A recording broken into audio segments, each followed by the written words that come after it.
Guys, I'm going to show you how to reset the maintenance required switch on a 2014 Toyota Tundra. If you're like me, you will do a lot of your own maintenance, such as the oil changes and that sort of thing on your vehicle.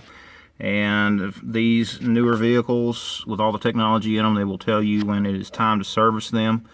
And one of the things that you want to do is to reset this maintenance switch is to ensure that you have your dashboard readout saying trip A. That is required, that you have it set to that in order to reset this.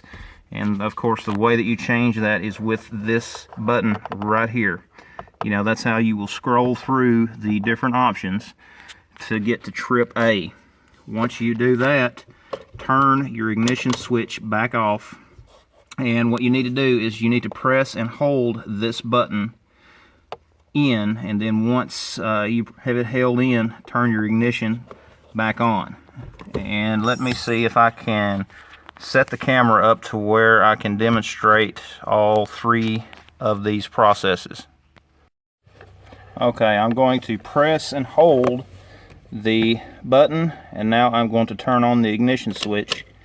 And you want to hold your button in until it completely resets. If you release it, you will have to start over.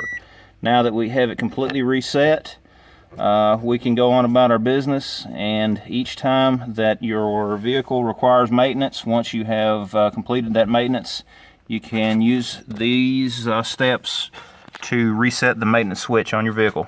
Thanks for watching.